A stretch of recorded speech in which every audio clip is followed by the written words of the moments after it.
So let's start today's video and see what new words I have brought for you. First मैं आपको ये जो paragraph है वो पढ़ के सुना देता हूँ, जिससे कि कुछ प्रोनाउंसिएशन का अगर डाउट होगा तो आपका वो क्लियर हो जाएगा. Okay, so let's start it. I am not exactly or entirely sure what happened in the meeting, but something turned him off and he started behaving awkwardly afterwards. I tried my best to figure out what had happened there, but he kept on deflecting my queries. Therefore, I left him alone and went about my work. Someone may have said something to him that he did not like, or it could be something else which I have no idea about. However, I am hoping that everything will be back to normal by tomorrow morning and that they will bury the hatchet sooner rather than later. Now, let's take a look at these highlighted words. Exactly और entirely, इन दोनों का meaning क्या है? Exactly का मतलब है बिल्कुल सही से, या entirely का मतलब है पूरी तरह से. आप यहाँ और ये भी एक वर्ड यूज कर सकते हैं, really. I am not really sure, यानी कि मुझे वाकई मुझे पता नहीं है, या मैं यकीन से नहीं कह सकता what happened in the meeting, की मीटिंग में क्या हुआ. Turn him off या turn someone off का मतलब होता है किसी का मूड खराब करना. तो यहाँ क्या हुआ है कि किसी बात से उसका मूड जो है वो खराब हो गया है, बिगड़ गया है. And he started behaving awkwardly. Awkwardly एक एडवर्ब है, इसका मतलब होता है अजीबोगरीब तरीके से. Awkward का मतलब होता है अजीबोगरीब. इसको कैसे यूज कर सकते हैं awkward को? We had an awkward moment, यानी कि एक अजीबोगरीब मोमेंट या पल का हमें सामना करना पड़ा. ठीक है, तो awkward मतलब अजीबोगरीब, awkwardly एडवर्ब है अजीबोगरीब तरीके से. आफ्टरवर्ड्स का मतलब होता है उसके बाद. यहाँ पे एक और वर्ड यूज कर सकते हैं देयर आफ्टर, इसका भी वही मीनिंग है. आप ये भी बोल सकते हैं started behaving awkwardly thereafter, यानी कि उसके बाद उसने अजीबोगरीब तरीके से व्यवहार करना शुरू कर दिया, बिकॉज किसी वजह से उसका मूड जो है वो बिगड़ गया था.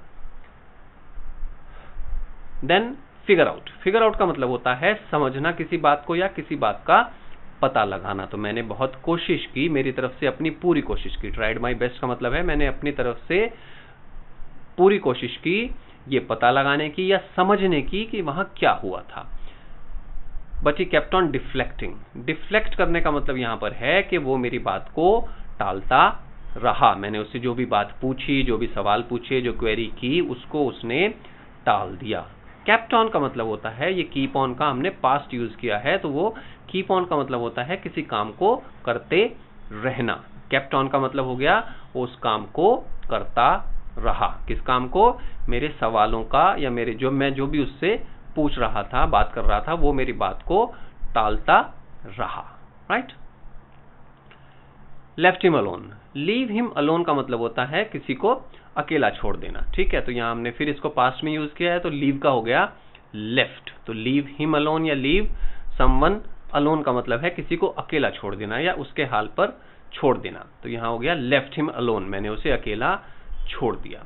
Went about my work. तो ये जो वर्ड है गो अबाउट, इसका हमने यहाँ पे किया पास्ट में वेंट अबाउट, क्योंकि गो की सेकंड फॉर्म होती है पास्ट के लिए वेंट. तो गो अबाउट का मतलब है कि मैंने अपने काम को करना जारी रखा. तो यहाँ पे क्या हुआ? देयरफॉर, इसलिए आई लेफ्ट हिम अलोन, मैंने उसे अकेला छोड़ दिया, and went about my work, और अपने काम में लग गया या अपने काम को करना मैंने जारी रखा. राइट. यहाँ हम सब कुछ पास्ट में यूज कर रहे हैं, तो इसमें सब जगह मैक्सिमम जो है वो सेकंड फॉर्म लगी है अब तक. ठीक है. टर्न हिम ऑफ का हो गया था turn him off, leave him alone का left him alone, and go about का went about. Someone may have said, शायद किसी ने उससे कुछ कहा हो. ठीक है, उससे शायद किसी ने कुछ कहा हो.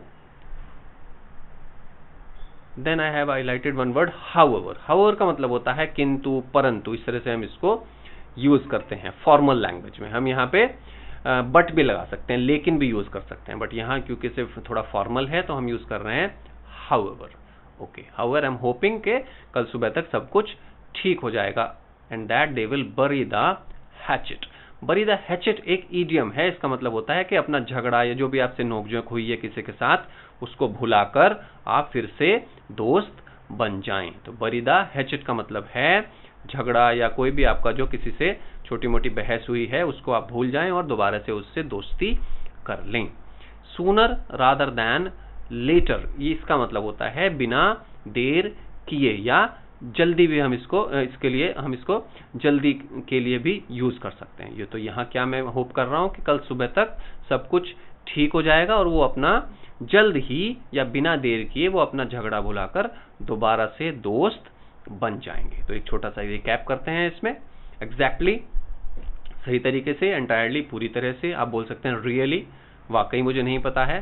टर्न समवन ऑफ, किसी का मूड खराब कर देना, कुछ ऐसा करना जिससे किसी का मूड खराब हो जाए। ऑकवर्डली, अजीबोगरीब तरीके से। आफ्टरवर्ड्स, उसके बाद, इसकी जगह आप यूज कर सकते हैं देयर आफ्टर। फिगर आउट, पता लगाना या कुछ समझना किसी बात को। डिफ्लेक्ट का मतलब हुआ यहाँ टालना, यहाँ क्या टाल रहा है वो, मेरे सवाल। कीप ऑन का मतलब होता है कोई काम करते रहना। लीव समवन अलोन, किसी को अकेला छोड़ देना। गो अबाउट वंस वर्क, अपने काम को जारी रखना या अपने काम में लगे रहना। हाउएवर, किंतु या परंतु। बरी द हैचेट, झगड़ा बुलाकर दोबारा से दोस्ती करना या दोस्त बन जाना। And sooner rather than later means जल्दी या बिना ज्यादा देर किए। तो I hope this video helps you in learning these words and also with the pronunciation of these words. Thank you so much for watching. I'll be back with another video in a few days. Thank you so much for watching and bye bye for now.